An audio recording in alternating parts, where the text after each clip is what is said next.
Welcome children. As you can see that I'm going to start chapter 4 for standard 9. This is physics chapter.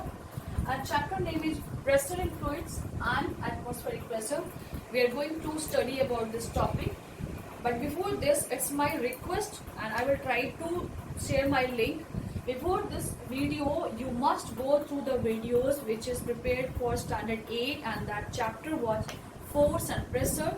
There you will get all the basic ideas which we require here in this chapter. So it's my request, don't think that it is for standard 8 because science, math, these are correlated subjects. So in this chapter 1, I will continue the new topic that will be explained properly in detail form. But whatever we have finished in standard 8, for that you must visit my standard 8 video which is named with the chapter, naming of the videos were force and pressure. So we are about to start the chapter. Let's start. So in this video, what we are going to do, we are going to set an expression with the help of which we can find out the value or the numerical value of the pressure applied by fluids. Before that, we need to recapitulate all those terminology which we will use here in this chapter and which we have finished in standard 8. So quickly we will finish that thing. So first term we will use here, that is thrust. We knew that thrust is nothing, it is only a force, perpendicular force.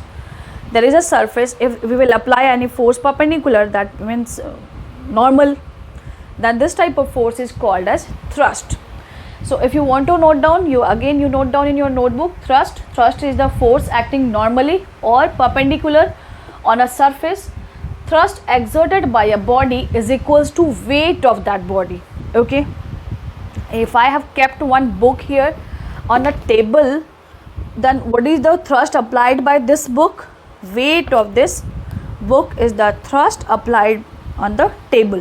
Okay. Now, since force is vector quantity, therefore thrust is also a vector quantity. Okay, SI unit of thrust is Newton and CGS unit of thrust is dyne. And we know that 1 kgf is equals to 9.8 Newton and 1 gf is equals to 980 dyne. So all these things we have discussed in standard 8. So we will proceed. After this, we are going to discuss about pressure. Now next is pressure. Before that, we have to understand the effect of thrust. If we are applying thrust on any body and the area is larger, then the effect of thrust is less. If area is less and we are applying same thrust, then effect will be more. Okay.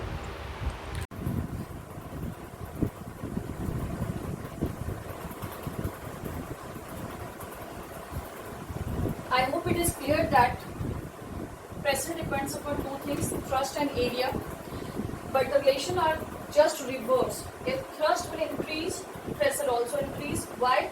Because pressure is directly proportional to the thrust. But if area will increase, the pressure will decrease. If area will decrease, pressure will increase. Why? Because pressure and area is inversely proportional to each other. Fine? Area is less and we are applying same thrust, then effect will be more. Okay. Then what is pressure? Thrust per unit area is pressure. Okay, which already we have studied, so I am not going to explain it once again. What is pressure? Pressure is equals to thrust upon area, that is equals to force upon area. So since pressure is a scalar quantity, unit of pressure is equals to unit of thrust upon unit of area. And what is the unit of thrust? Just now we have discussed, that is Newton, and or in SI system it is Newton, in CGS system it is dyne, and unit of area is what? In SI system meter square and in CGS system it is centimeter square. So overall in SI system unit of pressure is Newton per meter square, and in CGS system unit of pressure is dyne per centimeter square. One thing we have learned, and that was 1 Newton per meter square is equals to 1 Pascal. What is Pascal? Now we are going to see that.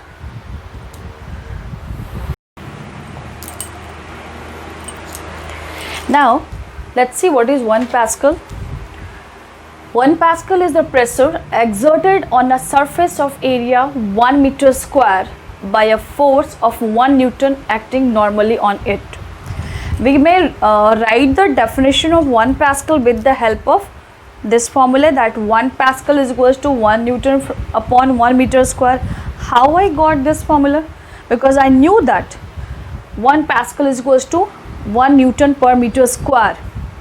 That thing given me this idea that 1 Pascal is equals to 1 Newton upon 1 meter square. So with the help of this formula, you may write down that 1 Pascal is the pressure exerted on a surface of area 1 meter square by a force of 1 Newton acting normally on it. Okay. Now what is the relation between 1 Pascal and 1 bar? We have to understand about other units of pressure also. So here I have started that 1 bar is equals to 1 lakh Pascal or 100,000 Pascal, that is 10 to the power 5 Pascal. That is the relation between bar and Pascal. If we want to convert millibar into Pascal, then what we will do? We know that 1 millibar is equals to 1 upon 1000 bar, that is 10 to the power minus 3 bar. That you may write that it is equals to 10 to the power minus 3 bar, and 1 bar is equals to what? That is equals to this 1 lakh Pascal or 100,000 Pascal or 10 to the power 5 Pascal. So instead of 1, I have written the value, I have converted bar into Pascal. So 10 to the power 5 and divided by 1000, that is 10 cube. So when you will reduce it, that is equals to 10 square Pascal. Now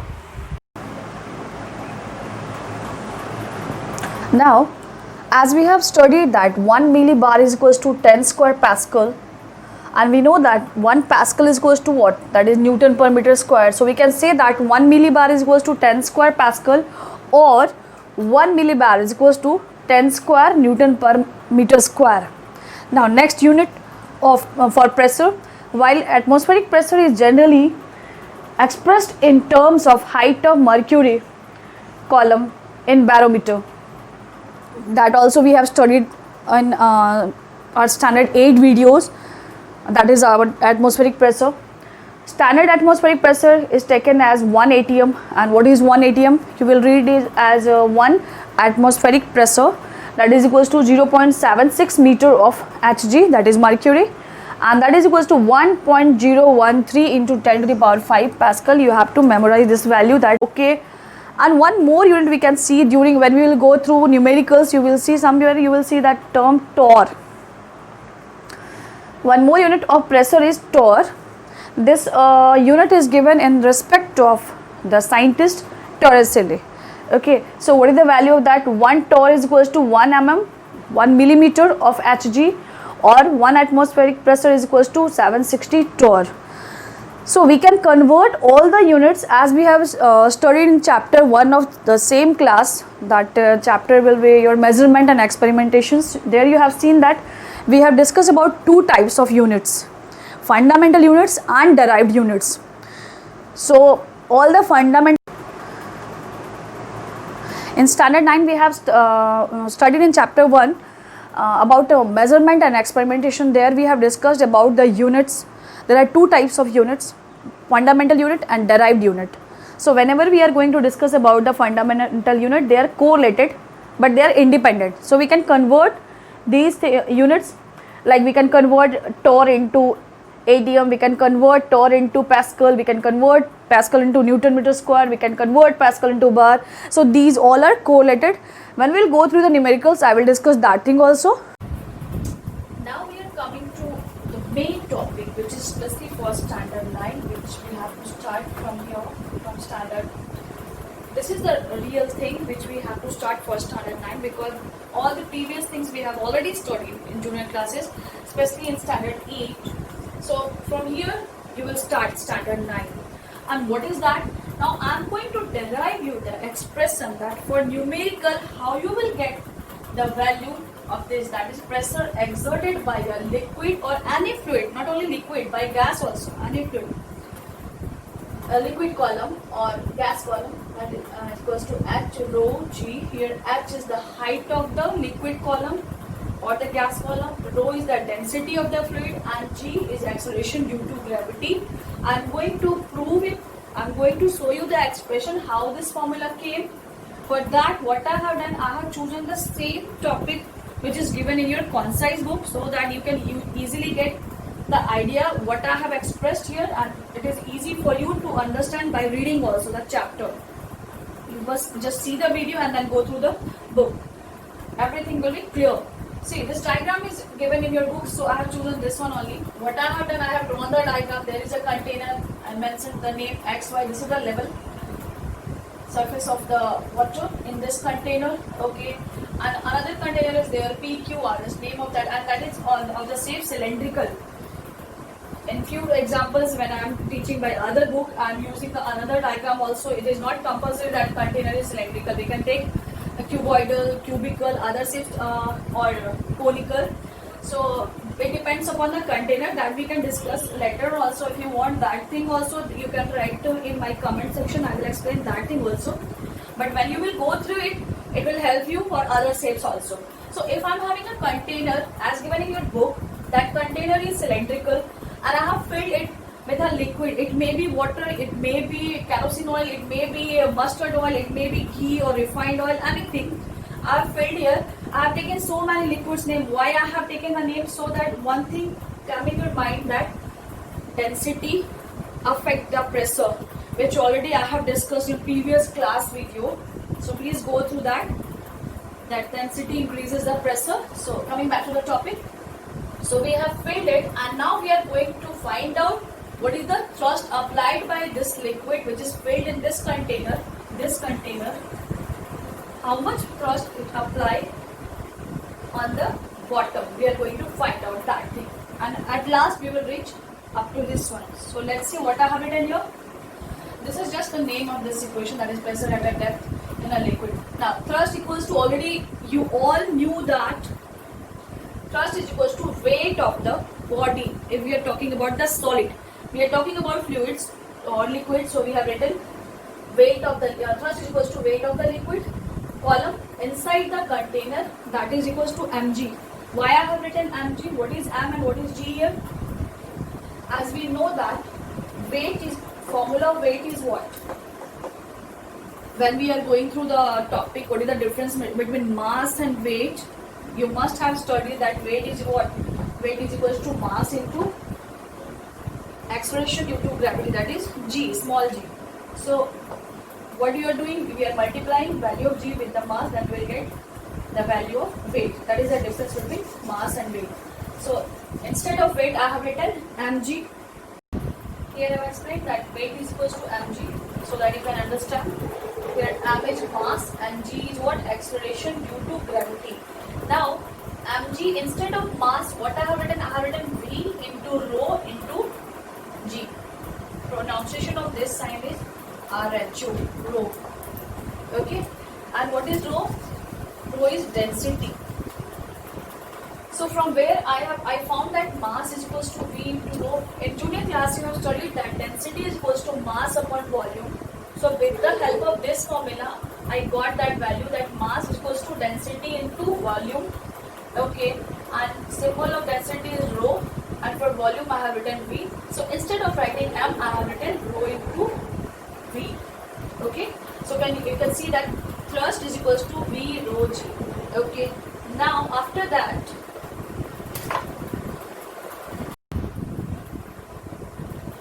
up to this we have studied how it came that thrust is equals to v rho g. Now what I am going to know, now I am thinking about the volume.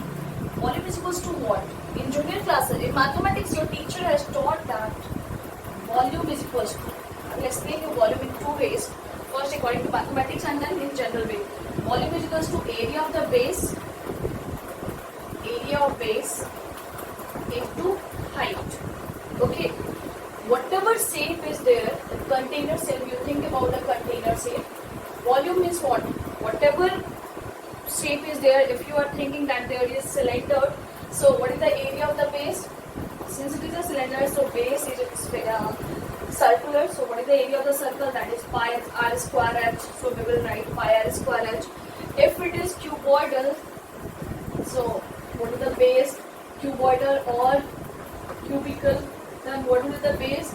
The base may be in the shape of rectangle, that is rectangular, or of square shape. So what we will write for that?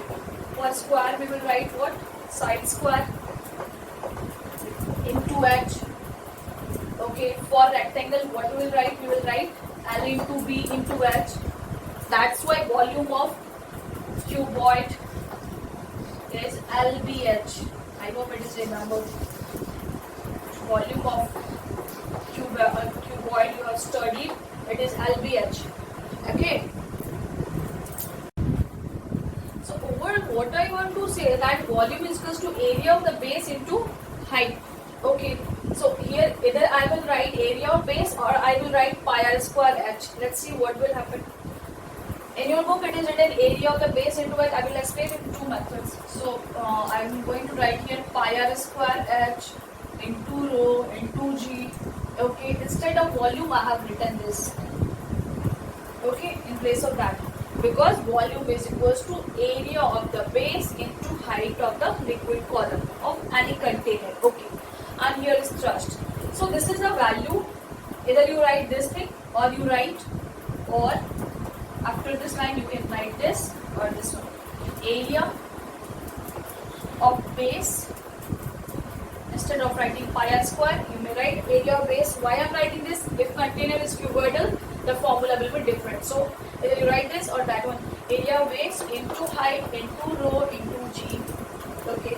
Now, but we are not supposed to find out the value of thrust. We are going to find out the value of pressure. And pressure is equals to what?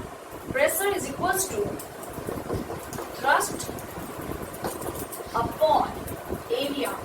And just now we found the value of thrust, and this is area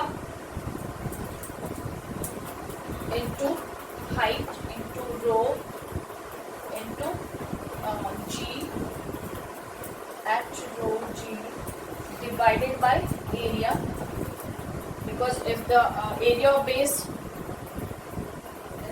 in your shape was cylindrical, this container was cylindrical, so base was circular. This was like a circle. That's why we may write pi r square here as well as here, because both the area is same. Okay, so area cancelled, and what is the formula? H rho g. So whenever anyone will ask you during numerical or in general, what is the pressure exerted by liquid? Answer is that is equals to H rho g. So on what things pressure depend? Height of the liquid column, density of the liquid, and acceleration due to gravity. Is it okay, children? Once again I am coming back to the topic. Instead of writing area, if you want to use this thing, then what you will do? I will write pi r square h. Pi r square h into rho into g, and here also in place of area, what is the area? Pi r square. So pi r square cancelled. If there is cuboidal shape, you will write L into B, L into B, L into B cancelled. If there is a cube, then side into side is here, side square will be cancelled. So anyhow area will be equal, so area cancelled. At last it is H rho g. So before going to the next topic, because the next topic is that pressure exerted by liquid depends upon what things? Those factors are on which liquid pressure depends are height of the liquid column, density of the liquid, and acceleration due to gravity. So but we knew that acceleration due to gravity is always constant. So I will end this video here with this concept that factors affecting the pressure at a point in a liquid are, what are those things? They are H rho g, because just now we have understood how P. This is especially for fluid. Again I am telling you, this is not for solid, this is for liquid as well as for gases. P is equals to H rho g. We will get expression for solid also. If you require, I will do that also. P is equals to H rho g. It means pressure of the liquid depends upon H and rho and g. What is H? Here H is depth of point below free surface. Okay, that liquid column. You better know, so many times I have explained what is liquid column and what is its height, what is its depth. The rho is the density of fluid. These both can differ, but this cannot differ. For earth surface, generally we are taking it as common 9.8. This value is common, that is small g, which is acceleration due to gravity.